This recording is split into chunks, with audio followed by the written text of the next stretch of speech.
I'm Tom Power, and this is Toy Heart, a podcast about bluegrass. Welcome to the show. Thank you so much for streaming or downloading, and thank you for all your nice comments on the Jesse McReynolds interview a couple of weeks ago. But I realized I did something that I told myself I wouldn't do, which is sort of bury the lead.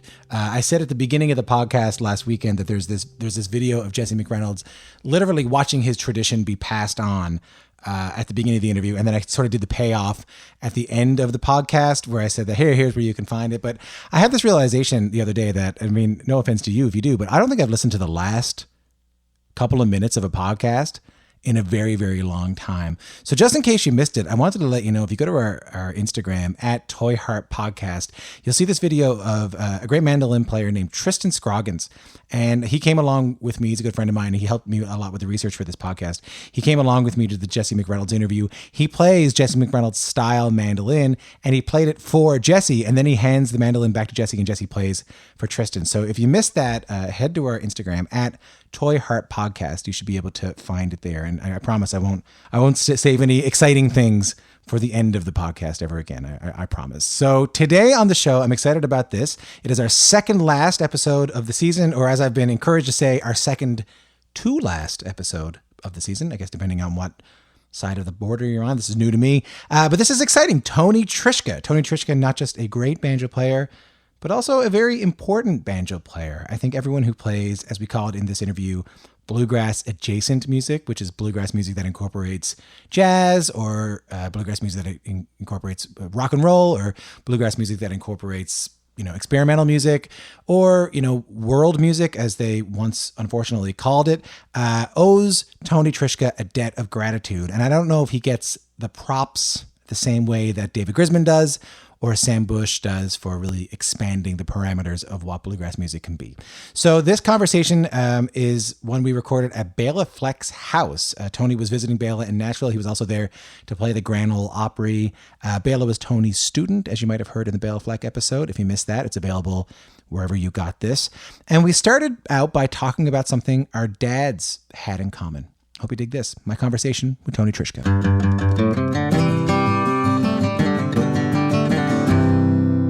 It is nice to talk to you. I've never met.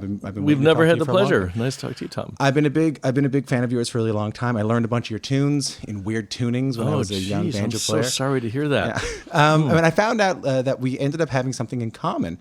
My dad was a union leader in Newfoundland. My dad started, he was secretary treasurer, but he helped start a large public sector union in Newfoundland. I was kind of growing up around leftist politics. Oh. And I found out that you were too. Your dad loved the almanacs, right? Oh, yeah. We're gonna roll, we're gonna roll, we're gonna roll the union on. We're gonna roll, we're gonna roll, we're gonna roll the union on. He was a communist. I guess I can say that. It's only broadcast in Canada. No one will hear it down here, will they? Oh, they will. Oh, they're well, gonna come it's too get late you. now. But McCarthy's dead, Tony. Oh, that's right. That was a long time ago.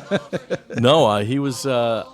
He never told me this. He intimated it. But talking to some friends of mine from when I was growing up, the FBI approached my parents. I know 3 separate neighbors who were approached by the FBI about my parents, because my dad was at Los Alamos just before they dropped the bomb, and he didn't develop it, but he arrived like the day before they dropped it on Hiroshima, and became a total peacenik. I don't know how else to say it.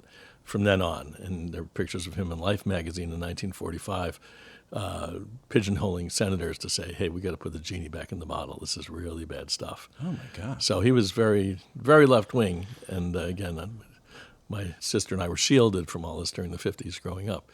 But it was pretty intense. I found out years later. You had no idea?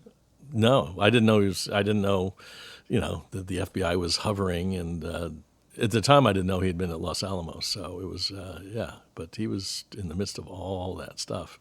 What did he do for a living? He was a physics professor, right? At Syracuse University. That's why he would have been there. Yeah. So he knew.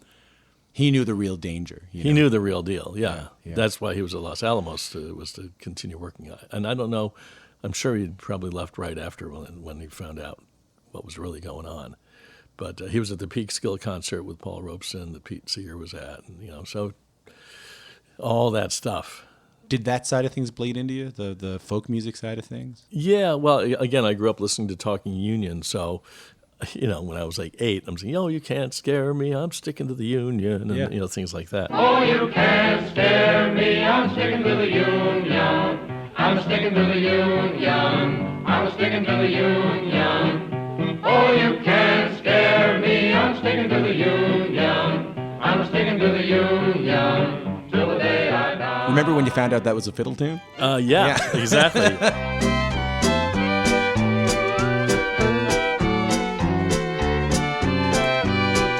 and it's in The Wizard of Oz as she's going down just before the tornado hits. Oh, in really? the background, Red Wing is playing in the background. But anyway, so, and then the Weavers and Pete Seeger, and my mother went to school with Toshi Seeger, the woman who would become Toshi Seeger, the Little Red Schoolhouse, which is another left-wing kind of place in Greenwich Village. So even though you didn't know the FBI were looking at you, you were sort of raised in a... Were you aware that you were raised in sort of a lefty, progressive household? I don't think so at the time. It was just, this is what I knew. This is what I grew up in. Right. And they didn't, we didn't have hammers and sickles on the wall or anything. And, looking back on it, I'm very proud that,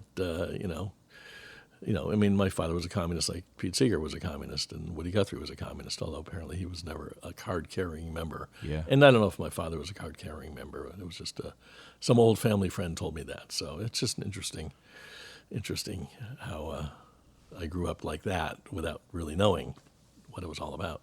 The MTA was the moment? Yeah. The Kingston Trio song? Yeah. He never returned? He never returned. Well, he never returned, no, he never returned, and he stayed still and only quiet. He may ride forever through the streets of Boston, the man who never returned. The very first record album I ever bought, and it was Kingston Trio at Large, was the Kingston Trio, and their banjo player, Dave Guard, took this banjo solo on there, and it was 16 notes out of that banjo solo that made me play the banjo.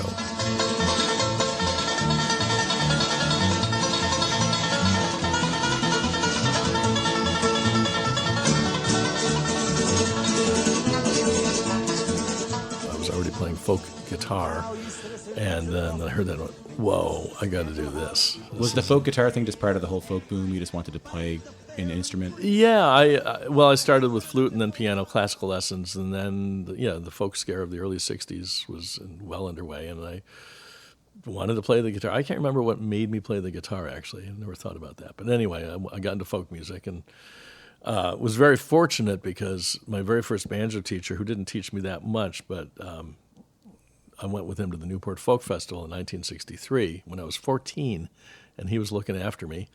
And I got to see Mississippi John Hurt and Doc Boggs and Sonny Terry Brown. I mean, Bill Monroe was there, Clarence Ashley, Doc Watson. It was when Doc Watson first came out and did his thing. And then it was Dylan and Phil Oakes and Tom Paxton and all the protest world was there also, and Joan Baez. So it was like, whoa, I have this whole world opening to me, getting to see these people firsthand. It was really amazing. What do you remember from that?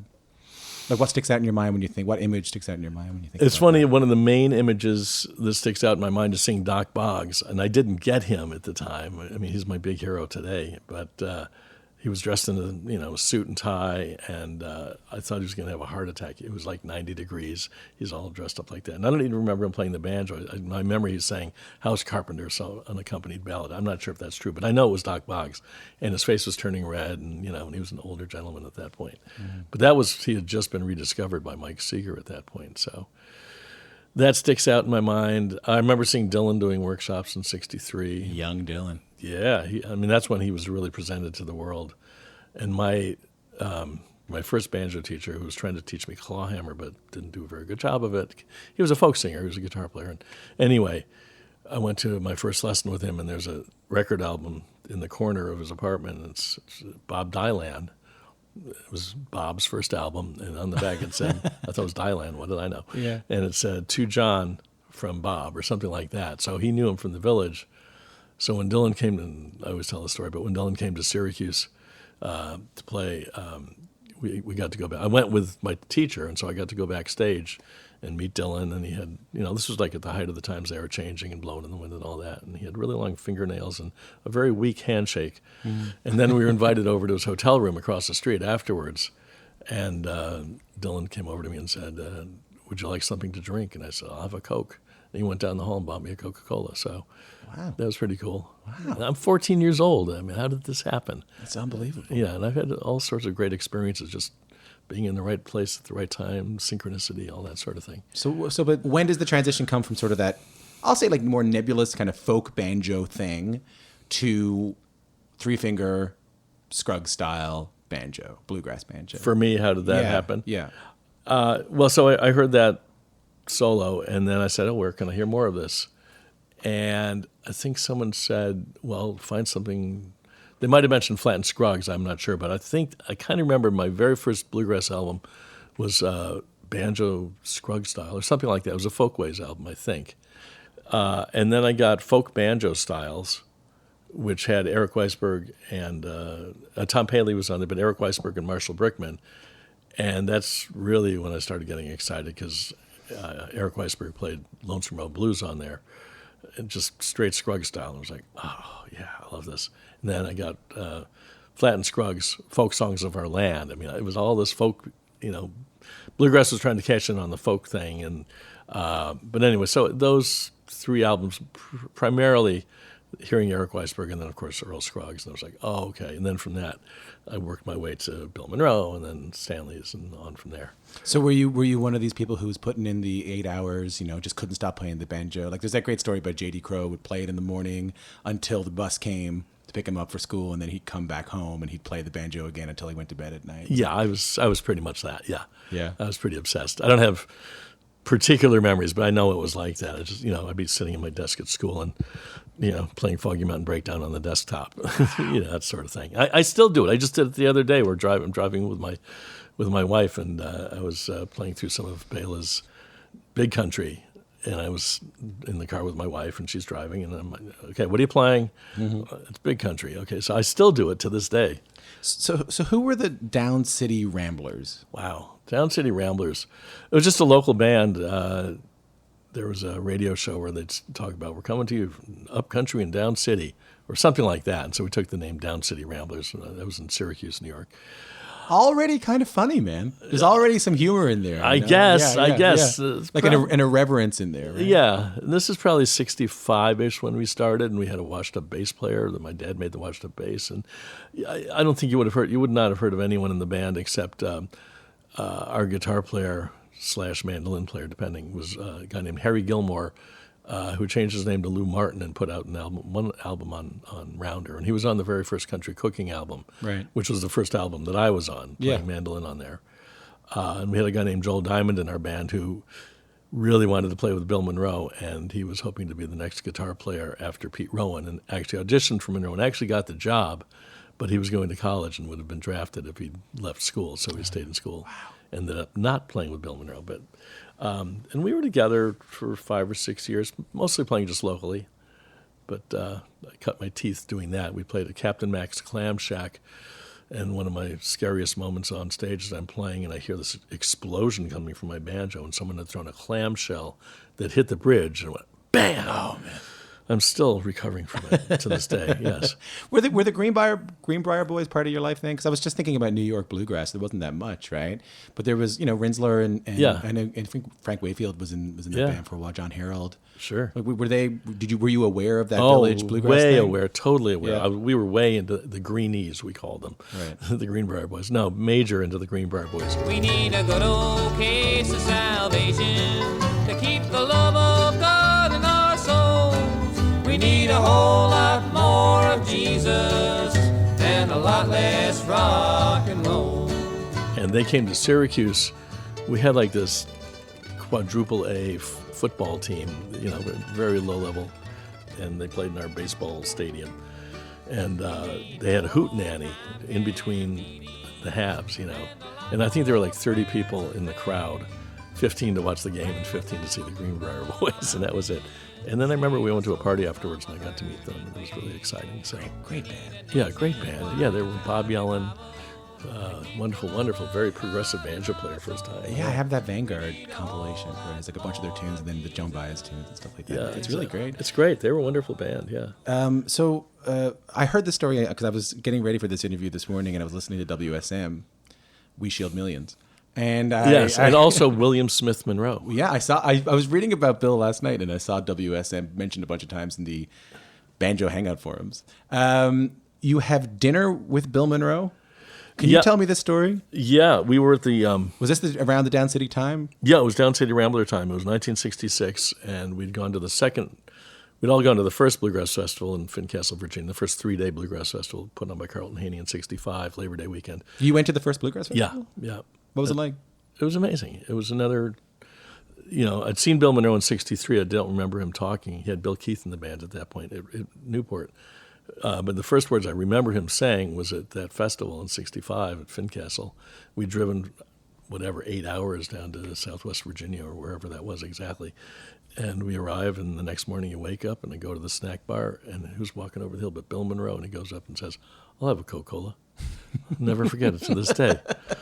And but were you blown away by Keith? Because when I think of you, I think about, of course, because of that record that meant a lot to me, I think about you and Bela and Keith. Oh, Bill Keith was my big, big hero.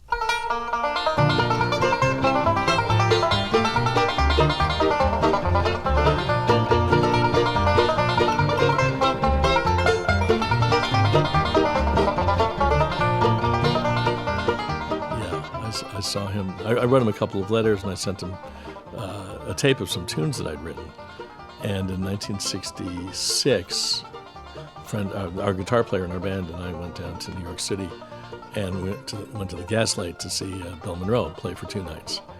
But before that, we went to the Folklore Center, and we grabbed a couple of instruments off the wall, and we're jamming. And my back is to the door, and my friend looks to the door, and Bill Keith had just walked in with Pete Rowan. And I went nervously over to Bill Keith, who was hanging out with Pete Rowan, and said, "I don't remember if you remember me." I distinctly remember saying that. And he sat down with me for an hour and showed me banjo stuff. Wow. And he was hanging with Pete Rowan. Why would he do that? You know? And he did. He spent an hour with me showing me stuff. And I went back to high school. My parents let me cut a couple of days of high school, and I got back at lunchtime or something and said, "I just met Bill Keith and Bill Monroe and saw Bill Monroe at the Gaslight." Yeah, the Beatles have a new song out. I mean, it meant nothing to them. It's Bill Keith. So how did Monroe end up at the dinner table? Okay, going back to that. So at the second Fincastle Festival, and we all knew Pete Rowan from Syracuse because he'd played with some bands that were from there. In fact, he backed me up at a banjo contest in 1964 at Syracuse. But anyway, our friend talked to Pete and said, "Hey, you're playing in Rochester, which is right next to Syracuse, in October, and this was Labor Day weekend. Can you come for dinner to my parents' house?" And Peter asked Monroe, and Monroe said yes. So we show up in the afternoon. There's the Bluegrass bus in front of our guitar player's parents' house. A star of the Grand Ole Opry, but I guess times weren't easy then, you know? Yeah, he was still probably struggling, and free dinner, sure. Yeah, wow. So we show up and we get in there, and our whole band was there. It was the 4 of us and Joel's parents. And before dinner, we got to play a couple of tunes with Monroe. He said, "You pick good boy, you sound like Bill," or Brad, because he called him Brad Keith, or something like that. And then Monroe was drinking a glass of red wine and told the story about how he had a hound dog that could trace the scent of a rabbit through the streets of Chicago if the scent was 3 weeks old. Wow. And then afterwards, after dinner, he said, "Would you like to play for us?" Yeah, that'd be nice. So we're just sitting on the living room couch, and there's Bill Monroe and the Bluegrass Boys in suits and ties taking requests for 20 minutes. No. Seriously. Really? Seriously. Can you do Can't You Hear Me Calling? And they do it. Crossing the Cumberlands, yeah, and whatever, Toy Heart, yeah, whatever, for 20 minutes. And then we got to ride in the Bluegrass bus over to the gig, and Lamar Greer was the banjo player, and he's driving along and realized main drag of Rochester, downtown Rochester. Oh, you're going there. You have to go in the opposite direction. Does a U-turn in the Bluegrass bus in the middle of downtown Rochester, and he had baseball gloves up in the upper compartment of the bus because Bill Monroe had this baseball history. And then we saw the show, which was amazing. The show itself was amazing. But we got this I'm As Close to You right now across this table as we were to Bill Monroe and the Bluegrass Boys, taking requests. I'm trying to figure out the turn here, Tony, because everything you're telling me up to this point sounds like you're playing bluegrass banjo. I mean, there's Bill Keith, which is, I mean, at this point, even Bill wasn't playing the Paganini stuff yet. It was still fiddle tunes. When did the turn come that you wanted to start maybe pushing what the banjo could do? Because I can't really find too much of an example of it before you. Well, in 1965, at the first Fincastle Festival, I entered the banjo contest with this guy, Harry Gilmer, Lou Martin, who I mentioned. He backed me up on guitar. And the judges were Bill Emerson, Lamar Greer, Monroe's banjo player at the time, and Ralph Stanley. And I played 9-pound hammer, and I threw some fake Middle Eastern modes into it. Why? I was like, I have no idea. I was out of my mind. And someone took a picture of the judges as I was playing, and there's Ralph with his like his hand on his forehead, like, oh my God, what the hell is this? Yeah, what was going through his mind? But anyway, I just had found those notes and liked them, and said, okay, I'm going to throw this in. Know thy judges, but and so the guy who won played Foggy Mountain Breakdown straight ahead. So I can trace it certainly to that. And actually, when I got my long neck banjo, the first day I got it, the very first thing I played on it was I found the melody to Beethoven's famous Ode to Joy. So, have you given any thought to it? Have you given any thought to why? Because it seems to have come out of nowhere, the genre agnosticism of the banjo in you. Have you given any thought to maybe where that might have come from, or that kind of fearlessness might have come from to play anything on it? Because it's such a codified instrument in so many ways. I mean, we can trace the history back of the instrument. No, it's not. But Earl Scruggs on. Right. I wasn't the first person to do it. I mean, Bill Keith was developing things and taking chances. Bobby Thompson in '64 was playing On the Street Where You Live. Mm-hmm. Tico. He was trying things. He never got it out there for people to hear. But I grew up, a child of the '60s, and I'm listening to the Beatles, and Strawberry Fields Forever is my favorite song of all time, period. And Van Dyke Parks and Hendrix and on, and listening to a lot of Aaron Copland. I'm a big Copland fan. So I had all these other notes and sounds in my head. And it was a time when we're pushing the boundaries here, in all levels, long hair and music and everything. And I was caught up in that. So I was living in Syracuse, New York. So it wasn't like, oh, you can't do that. And I was around people who were like-minded, especially in the early 70s when I was with this group, Breakfast Special. So we just tried stuff.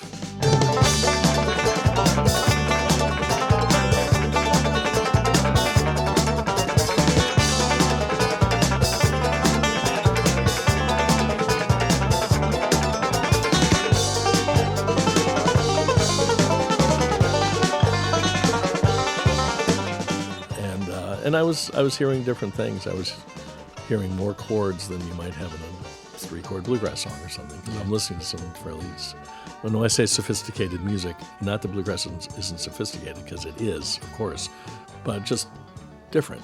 More Zappa chords. and Zappa. I'm listening to all that stuff. Yeah. So I just had these other notes in my ears, and when I was playing the banjo, those things would just start coming out naturally. Well, one of the interesting things about doing these interviews with bluegrass musicians and bluegrass adjacent musicians, bluegrass musicians. Bluegrass adjacent, I like that. Yeah. What kind of music do you play? Oh, bluegrass adjacent music. That's really good. Thank you. You gave me a good catchword here. It's really surprising to me because I grew up in Newfoundland feeling quite lonely playing this music, and Sure. then when I met people who played it, I felt like I found my people. But I thought that was just for East Coasters in Canada, but almost everyone I've spoken to has had that moment. Alison Brown told me she had it with Stuart Duncan. She felt kind of lonely, like no one was really doing this thing. Right. Maybe she found people who played bluegrass, but all of a sudden she found someone who got her, and they got one another, and they were 14. That was Stuart. Right. Ricky told me that story about him meeting Keith Whitley. He said all my friends were listening to the Rolling Stones. Yeah. Here was this kid 30 minutes away who loved the Stanley Brothers. I feel like something happened when you went to New York. I feel like when you went to New York and maybe met Andy Statman and these guys, was that kind of that moment that there's a bunch of bluegrass heads here who are also kind of freaks? Yeah, I mean, I was lucky because I always had people to play with. When I first had my banjo lessons, I was playing with my teacher, John Gaines, who through whom I met Dylan, and I would travel with him. The first real gig I did was opening up for Jose Feliciano with my teacher in 64-ish, probably 1964, at this folk club. And I'd never been on a stage with lights before, and there's a very low stage, and I got lost in the lights and fell off the stage on my face, I think, on my banjo. Yeah. And Jose Feliciano was sitting in the audience right there, and he's the one that was blind, and I fell off the stage. But anyway, so right off the bat, I was playing with my teacher, and then I found these guys who were in college, and I was still in high school, but they had a band, and I joined their band, and I always had people to play with, so I was really lucky that way. And then we started the Down City Ramblers, and we did some things that were a little bit. We did a Bird song, Yeah. "Hey Mr. Spaceman," and we did Amelia Earhart by the Greenbrier Boys, or not by them, but Red River Dave, I guess, but they did it. And then the second country cooking album, Andy Statman and Kenny Kosek came up because I met Pete Warnick and those folks from Country Cooking and joined their band. But anyway, so on the second album, with Andy joining the band and Kenny Kosek, suddenly hear these New York guys with a deep knowledge of bluegrass, but stretching it a lot. And so that's where it began. And I moved to New York City in '73 and joined Breakfast Special, which was those guys, and Stacy Phillips on dobro. And we were all like-minded, let's put some Hawaiian music in here. Let's have some Jewish music. Let's have some rock and roll. Let's have some Sam Cooke. And it was just whatever. And we'd show up at these bluegrass festivals, and you could hear the snap of the lawn chairs snapping shut as they headed to the campers. The motorcycle gangs would hang out to listen to us. It was that sort of thing. It is funny because I read an interview with Bela not that long ago, and someone said, have you received any pushback for making such progressive bluegrass and banjo music? And he said, and I'll paraphrase him, he said, no, because Tony kind of took it all for me. He said that, my teacher, Tony Trischka, was the person who received the pushback that you expect me to have. What did that look like for you? It was sort of amusing in a way. It wasn't like horrendous. Let's put it that way. And it wasn't like we'd show up at gigs and people would throw things at us. It wasn't like that. But you get some somewhat withering reviews in Bluegrass Unlimited or County Sales, which was this newsletter from Virginia where you could order bluegrass records. Any bluegrass record you ever wanted. So I don't remember exact quotes. I wish I did. I've got them in a scrapbook somewhere, but Right. fairly scurrilous. But didn't bother you too much? No, because I was in my world and I was making records and I was with a band, and we were sort of our own island in a way, and we just sort of would shrug it off. And so it didn't traumatize me. It didn't make me back down and, okay, I'll do traditional bluegrass from now on. Was there any desire in you to be a straight player? Like, did you want to play banjo for Monroe or anything? I did want to play for Monroe because, in spite of my reputation as being, this bluegrass adjacent musician. I'm going to drive this into the ground. That's such a good phrase. That's good. If that's the name of your new record, bluegrass I'll be adjacent. honored. Oh I'm fine. man, look, a little asterisk, and there's Tom's name. Thank you for that.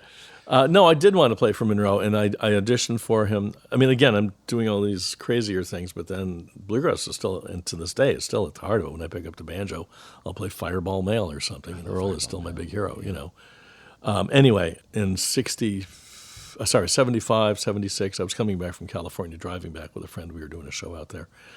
And Bob Black was in the band playing banjo. And not that I was trying to get his job, but no one stays forever in the Bluegrass Boys. And he understood that. And I said, could you set up an interview for me? So I went to the Opry on Friday night Opry, and Bill was playing, and waiting for Bob to show up, and I'm just sitting at the guard gate there and seeing all these country music stars coming through with their girlfriends or boyfriends or husbands or wives, and then Monroe shows up in this beat-up old station wagon by himself, and everyone started having a quick chat with the guard, and he just kind of, just very perfunctory, just goes through.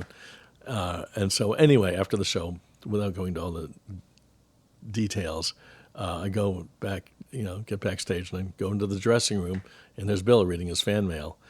And Bob said, this is the banjo player I was telling you about. He'd like to audition. And, okay, do you have a guitar man? I said, no. Well, you can use mine, Monroe says. And he's continuing to read his fan mail, and I open up the banjo case and take out the banjo. And I was a news junkie at this point, and I had Time magazine in there. It happened to be the week that Patty Hearst was arrested for being in the Symbionese Liberation Army. And she's giving the power salute on the cover. And I take out the banjo, and I look over at Monroe, and he's looking into the banjo case, seeing Patty Hearst give the power salute. I'm not going to get this gig. It's not going to happen. So anyway, I played Molly and Ted Brooks and Bluegrass Breakdown, and he said, you pick Good Boy, but stick to the melody. I thought I was playing the melody. Anyway, I wrote my name on a scrap of paper with my phone number and never heard from him. And then I was playing with this other band. I was in Skyline in the 80s, and we played this music fest in Milwaukee.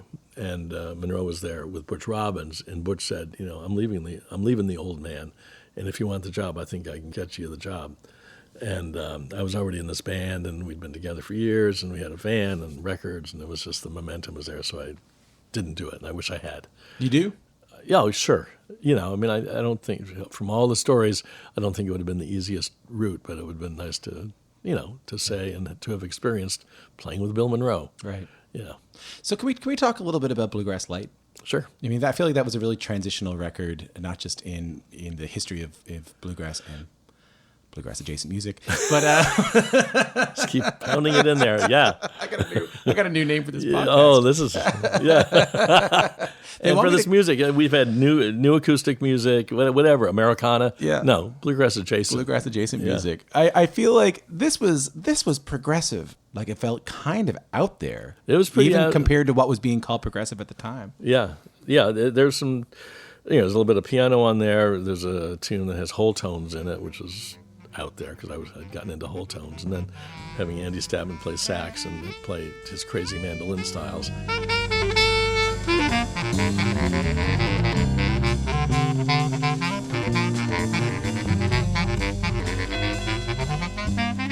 We were just going for it and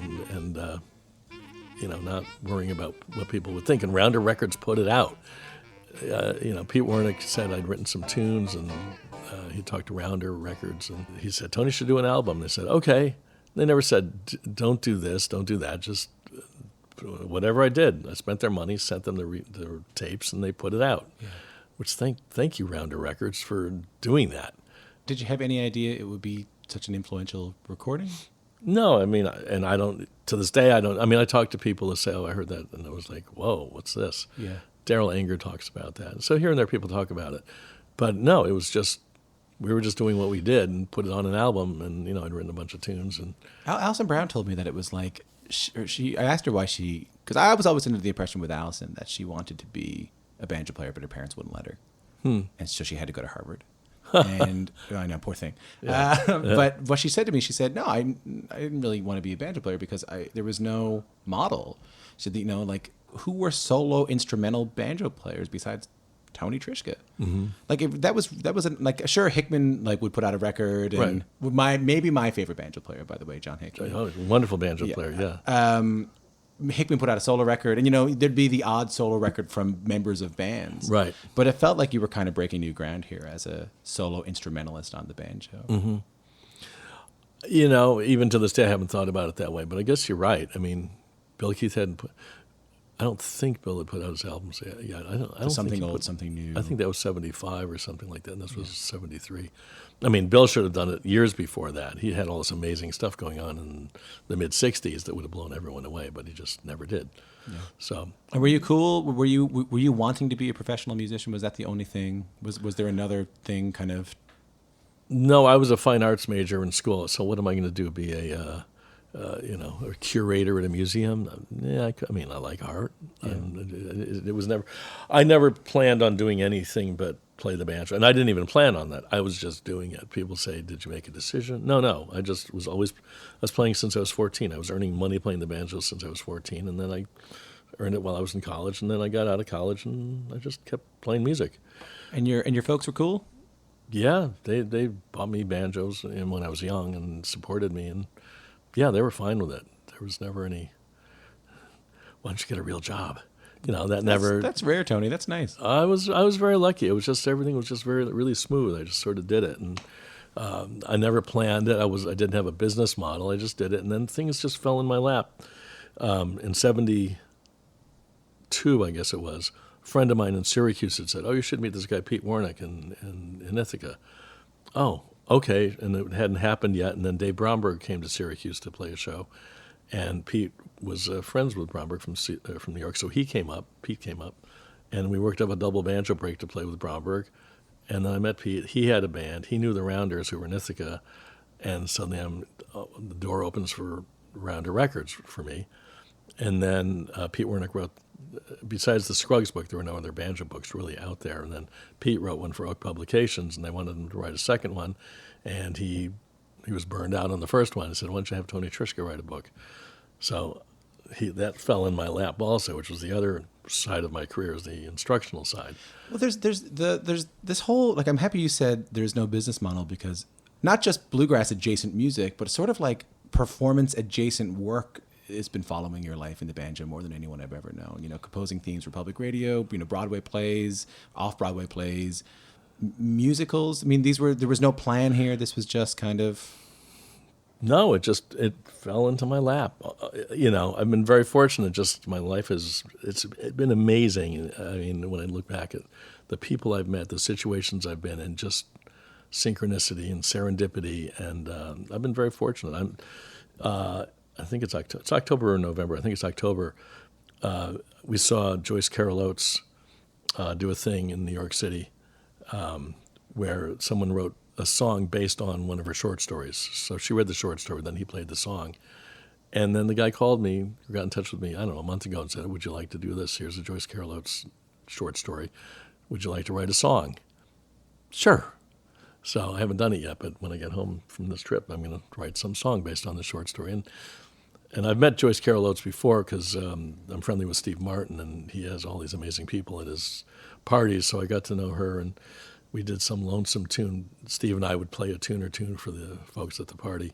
And I played sort of this lonesome song, and afterwards Joyce came up to me and said, "Oh, I really like that lonesome sound. I wrote a short story based on the life of Doc Boggs called High Lonesome." What Joyce Carol Oates knows about Doc Boggs? What? Mm-hmm. So these crazy things kind of keep coming my way. Were you working towards a goal? Because it also just feels like you were taking on opportunities that allowed you to do what you love, which is play the banjo, as opposed to, I want to be the biggest banjo player in the world, or I want to be in the biggest bluegrass band in the world. Or, I feel like it was a lot of what I'm hearing is based on just a love of the actual playing of the instrument. That's kind of what it is. Yeah, I really never had a goal. 3 months ago or 4 months ago, I was talking to my friend Carla, who set this interview up, and we were just talking. I said, I've got a bucket list. I've never played at Carnegie Hall. I'd like to do that someday. I'm not going to draw enough people to fill Carnegie Hall, but just to play there. Yeah. And I'd like to be on the Grand Ole Opry. So, okay, I'll make a phone call, and now I'm going to do the Opry tomorrow night. I know. I can't wait I'm so excited to hear that. Yeah, me too. Obviously, the Grand Ole Opry, not the Grand. By the Ole way, 93. 650 WSM Clear Channel. Have you thought about what you're going to play yet? Yeah. I'm going to do. I was going to do a vocal, but then it was suggested to me, why don't you do an instrumental, since you're a banjo player. So I'm going to do a song called West Point of the Eno, and then I wrote a song with vocals inspired by DeFord Bailey, the first African-American on the Grand Ole Opry, an amazing harmonica player. I heard him play what he called fox chase, which is a genre-specific thing. I mean, in old-time music and in black blues, there are fox chases. So I wrote my own fox chase with lyrics. And we're going to do that tomorrow night. I think I know that tune. That's on one of your records, right? Yeah, it's on my Territory album. Mom said, "Tom, better get your home. The fire's got the chicken dishes you're born. Grab no copper, his best hound. Head that dude where the hill went down." Yeah, I know that record. Michael Dave sings that. And it seems to always go over really well with audiences, I figured. It's a one chord, pretty much one chord, up-tempo kind of tune, and fiddle-based, and it gets people excited, so I figured that'll be a good tune to do. I want to ask you, you mentioned the instructional part of your life. Obviously, we're in Bela Fleck's house right now. And there's this kind of famous story about Bela coming to you as a student. But all I ever know about it is that Bela came to you as a student. And you said, "Oh, this kid's really good." Or, this kid's got, I don't have a whole lot to teach him. But can you paint me a picture of what do you remember about him showing up at your door that day? I don't remember specifically. He was 16 at the time, and he was living on the Upper West Side of Manhattan. I was in the Bronx, and he took lessons from Eric Darling from the Weavers, who came after Pete Seeger, and then took lessons from a guy named Mark Horowitz, who was a wonderful banjo player in New York City. And my Bluegrass Light album had come out, and Bela wanted to learn those tunes, so he was having Mark learn these tunes for him. Right. And Mark had a struggle to figure out these weird, crazy tunes that I'd written. I felt sorry for Mark. And Mark finally said, "Just take lessons from Tony. He lives in the Bronx. I hate having to learn these crazy songs." So anyway, so he came to me, and Mark had taught him some fiddle tunes, and he could play some bluegrass and some Scruggs style. But he wanted to get into the more progressive things, so I probably showed him one or two of my tunes, and then he would record me playing a traditional tune like Little Maggie, and I would jam out for 2 minutes or 3 minutes, and then he would come back the next week having played, worked up every note, transcribed every note, and played it perfectly back at me, something I just improvised. And I wasn't showing him Scruggs style. I was very irresponsible as a teacher at that point. I hadn't been teaching that long. Well, you got to listen to Earl Scruggs, but you want to learn all this crazy stuff, so... we never remember exactly how long it was. I sort of remember we took kind of regular lessons for a few months. It wasn't that long before, hey, I can't show you anything more. You've got it. Was it meaningful to you to have? I mean, because from what I can tell, you were kind of this freak on the banjo. Yeah, hungry freaks, Daddy. Yeah, you were kind of this freak on the banjo, man. Like I remember listening to.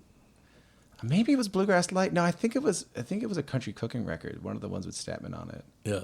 And I remember hearing, oh, this sounds like a pretty straight bluegrass tune. And then Andy coming in and playing like a completely different scale. Oh, yeah. That's Andy. Yeah. And it's totally different. He called it the Knucklehead Smith tuning. There was some puppet in the 50s named Knucklehead Smith. But he would just take one note and randomly tune it to some other. I would take a pairing of strings, and rather than have them in unison, he would change it into, and Monroe would do that too, but in a more normal way. Yeah. And he would just put in some wacky double stop tuning, and it's like, what? Yeah, because you guys were new music. You guys were experimental music in some ways. Within bluegrass, For that, so you were these freaks. Okay. We've established we were freaks of the adjacent music, adjacent to bluegrass music. Was it meaningful to have this kid come in, 16 years old, and be into you, man? Like, that your work that I'm sure maybe felt like you were doing it in a certain amount of isolation, there was someone who dug it and wanted to know how to do it. I don't specifically remember that. It certainly wasn't an ego thing. I mean, it was. We all have egos, as Sonny Osborne said. Oh, yeah, he told me this once. Said, you say you play your music to share your music with people. No, it's your ego, But anyway, but yeah, I'm sure it was at the time. It probably felt nice to have. Oh, he wants to learn this crazy tune or learn this technique or whatever it was. Yeah, it wasn't just like I want to play the banjo like Earl Scruggs. He very specifically wanted to work on some of my stuff. And like I said, I should have shown him some Scruggs style too, but he got that later on. So, what's your earliest memory of meeting Earl? Somewhere in the 80s at some festival, just kind of so late. Yeah, I saw him in '63. He came to Cornell University and did a show with Flatt & Scruggs. And then at '68, my parents took me and my sister to Montreal, your very own country, to go to '67 or '68. When was the World's Fair up there? 67. We went to the World's Fair there. And it turned out that Flatt & Scruggs were playing a concert, not part of the World's Fair. It just randomly turned out they were playing that one of the nights we were there. We got to see Flatt & Scruggs. So we did. We went and saw Flatt & Scruggs. So I'd seen them a couple of times, but I hadn't actually met Earl till somewhere in the 80s. I just kind of remember kind of in passing meeting him for a moment and shaking his hand and that. And you became a bit of a friendship. You guys knew each other. Yeah, as time went on, Banjo Newsletter asked me to interview him for the Columbia was putting out a best of double album set, and so they asked me to do it and said, sure. So I had a phoner with him and Louise. And then I asked him to be on my double banjo album, Double Banjo Bluegrass Spectacular for Rounder. And I had been talking to Louise because she was, the person you would talk to. And she said, she agreed. And we did it right here. They came in that door right over there. And on one level, it's Earl. He's a very laid back, kind of slightly shy maybe, but nice guy. Wait, it's Earl Scruggs. And I was sitting right over there. I was sitting knee to knee with him working on Farewell Blues, which is the tune we decided to do.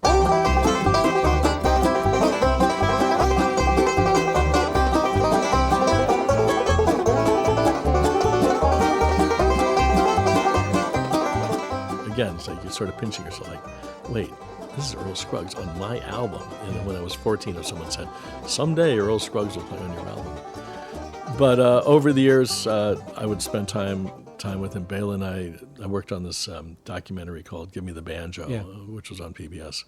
And Bale and I went to Earl's house here in Nashville and interviewed him. And then afterwards, Gary, Earl's son, said, Dad's in the study. Why don't you go and hang with him and just spend some time with him? Because he was just sitting there by himself. So Bale and I went there. And then Bale had to leave to do something. And then it was just me and Earl, just kind of chewing the fat. And Earl would tell great stories about how he played with Ravi Shankar and, et cetera, which is another story. And then they played. Earl played with Ravi Shankar? Oh, yeah, everyone knows that. No.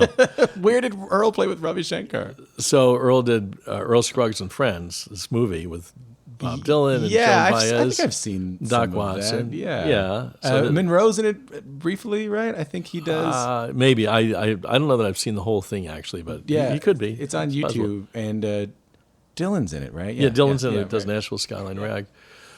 And so this was another time when I went to Earl's house, and he was just telling stories, and he said, yeah, they were trying to get a camera crew because Ravi Shankar was in town with Lala Raka, his tabla player, and they couldn't find a camera crew, but Ravi came over and jammed with Earl, and then afterwards, Earl said that all Ravi Shankar wanted was Kentucky Fried Chicken, so they ordered in some tubs of slaw and mashed potatoes and wings or something.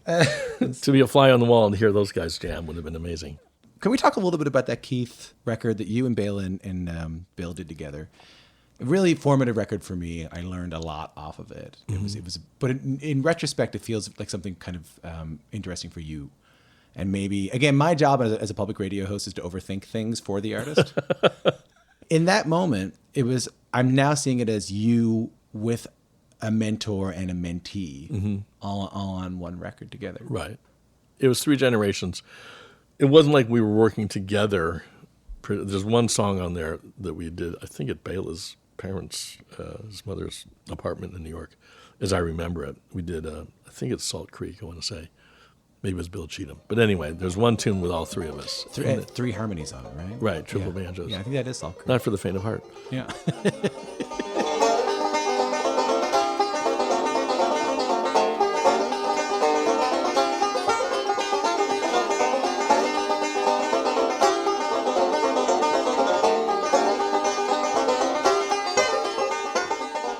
And then we each did 5 or 6 songs, whatever it was, separately, and then just sent them in. So it wasn't like we were in the studio all the time and we're thinking about, it's 3 generations. But it was, and I was aware of that. I was aware of that. And I thought it was pretty cool to have it be that. But, yeah, I mean, there's definitely a linear thing there. I mean, I learned so much from Bill Keith. And I was just at Bela's banjo camp and teaching some Bill Keith things. And oh, yeah, I owe Bill Keith for that lick and for that technique and for this and this theoretical knowledge. Yeah. But because you were kind of the first to me, and I don't like to use the word first because whenever I say the first, someone will go, well, there was actually. But Right. to me, you're the first person to synthesize and kind of be style agnostic. Like I feel like Bill Keith was a melodic banjo player. Don Reno was a single string banjo player. Earl Scruggs played Scruggs style banjo. Right. You were the first banjo player that I knew of, or at least I cared about, that saw that you were able to incorporate all 3. Yeah, Bobby Thompson did also. He played Reno style? He did in '64. I mean, there's this tape of Bill Keith meeting Bobby Thompson for the first time, which apparently it's like this tape that I got years ago from, I can say it now, from Bob Yellen from the Greenbrier Boys. He said, but don't tell anyone where you got this. Yeah. And I think some of it's on YouTube now. I just heard that it's on YouTube, so, Yeah. oh well. There goes I've been hiding it for years. There goes Wait, it's my on retirement YouTube. plan. Exactly. I had someone lined up $100,000 for that. Canadian dollars, no less. No. But But there's a few songs on there. He does like, I'm spacing the name of it suddenly. But anyway, there's certain places where in one song he'll do single string, as in Reno, who actually that came originally from Eddie Adcock before Reno, but that's another story. But single string, melodic, and Scruggs all in one solo. So he was doing it also. But for me, it's you were just trying to get the music out that was in your head. It didn't Right. It didn't really matter to be a melodic player. It didn't really matter whether you were a Reno style player, whether you were a Scruggs style Right. player. It's just you take the materials at hand, and that's what Bela does also so beautifully. And he's synthesized them so beautifully. And I haven't recently, but I would transcribe some of his solos. And is that single string or is that melodic? He's so smooth and has it so perfectly played. It's like it's almost impossible to say. But anyway, yeah. The reason I want to bring this up is because I was talking to a couple of my friends, and I told them I was talking to you, and I said, is there anything you want to know from Tony? And they said something interesting. They said that Tony Trischka is fearless in his music. He's not brave in his music, because brave implies that there is a fear and you overcome it. But it feels like from the very beginning, you've been fearless in what you want to do. Mm-hmm. From putting Middle Eastern licks into a banjo tune in front of Ralph Stanley. Right. Now that we're here, and who knows when we'll get to do this again, where do you think that fearlessness comes from? That's a really good question. I don't have an answer. That's a really good question. I've never been asked that before. I don't know. I'm glad it's there because it has opened up so many doors. Like, oh, he does this. To answer your question, I really don't know. Again, it might be the 60s, even though in 65, all that stuff wasn't happening really yet. Yeah. I just found sounds that I liked. And I wasn't thinking that I was fearless. Oh, I like this. You idiot, Ralph Stanley's one of the judges. Don't play that, But again, just all these things open up. And like right now, I'm writing music for putting some Emily Dickinson poems to music. Not that that's not been done before, it has. Mm-hmm. But it's just something I had a chance, a case in point, I got a chance to do a podcast in her bedroom because they're trying to bring creative people into her bedroom. So there's creativity going on in her, where she wrote all of her poems. I don't know how that happened, just because people know that I do different things, I guess.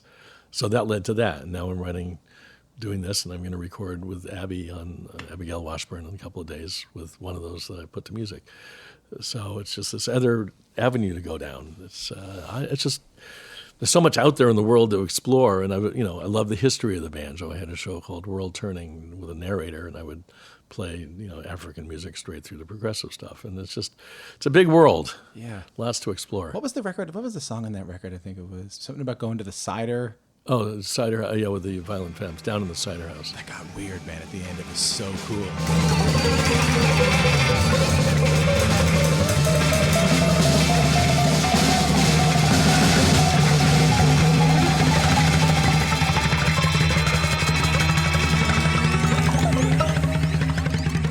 It went out a little bit. Yeah, well, Brian Ritchie of the Femmes played didgeridoo, and so let's get the didgeridoo in there. And it comes in after the song is over. Yeah, as the song is over, all that stuff. Yeah. As someone who is so responsible, and I get to say this to you, as someone who is so responsible for the progression of the music and the kind of weirdness of the music now, and the adjacentness of bluegrass adjacent music. Thank you.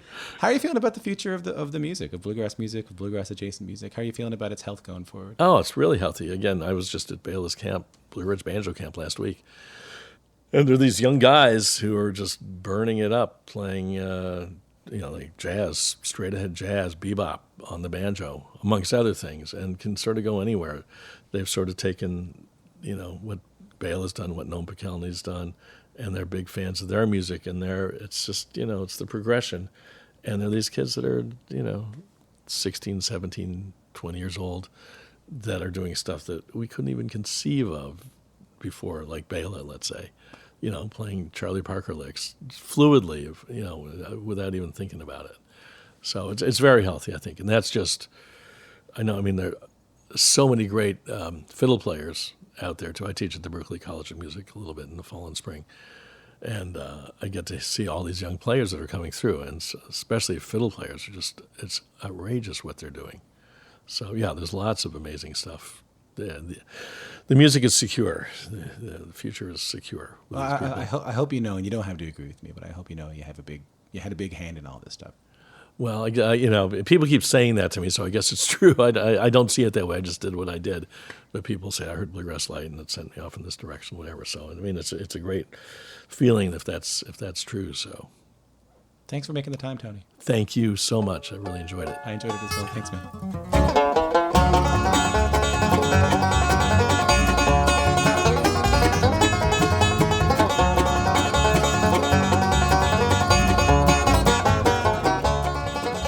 All right, there you have it, Tony Trischka. What a joy it was to talk to him a little bit about what has influenced him, a little bit about why he makes the music that he made, and just to hear some of those stories. What a joy. Thanks a lot to Tony. Thanks a lot to Bela Fleck for offering up his basement for an hour so I could talk to Tony. It was a very cool afternoon. I recorded Tony, and then I spoke to Bela right afterwards. And there's a photo I'll put on our. I know I said I wouldn't do this, but I'll do it anyway. There's a photo I'll put on our Instagram of the three of us hanging out, and yeah, little 15-year-old banjo nerd Tom, pretty happy. 2 weeks from now is our season finale here on Toy Heart. We'll be closing off this season with Jerry Douglas, legendary roots musician, bluegrass musician for sure, but like his influence on the dobro, on the resophonic guitar, has really reached all around the world, and one of the finest musicians in sort of American history, I think. So joy to talk to him, a real talker too. It's going to be a bit of a longer episode than maybe you're used to. So I'm excited to hear all the stories from Jerry Douglas. So that's coming up. Toy Heart is produced by Stephanie Coleman and me, Tom Power. Our executive producer is Amy Reitenauer Jacobs, with help as always from the entire BGS team, including producer Chris Jacobs, associate editor Justin Hiltner, managing editor Craig Shelburne, and all the amazing writers and contributors that make BGS the best source for roots culture redefined. Discover more at thebluegrasssituation.com. The show was mixed by Mike Laval and Stephanie Coleman, transcription done by Rob McLaren. Our theme song, Toy Heart by Bill Monroe and his Bluegrass Boys, performed by Kristen Andreasen and Chris Critter Eldridge. Kristen, one of my favorite songwriters. Check out her music. Critter, you might know from the Punch Brothers, where he plays guitar. He's giving guitar lessons online during the pandemic. It is blowing my mind that you can learn from him right now. So if you are a guitar player, do not do this. You can find him on Instagram at Critter Eldridge. If you like this show, speaking of Instagram, you can find us at Toy Heart Podcast. And if you want to like or rate or subscribe to the podcast, that helps us out in a real way. We'll see you in 2 weeks for my conversation with Jerry Douglas. Thanks for tuning in. Later on.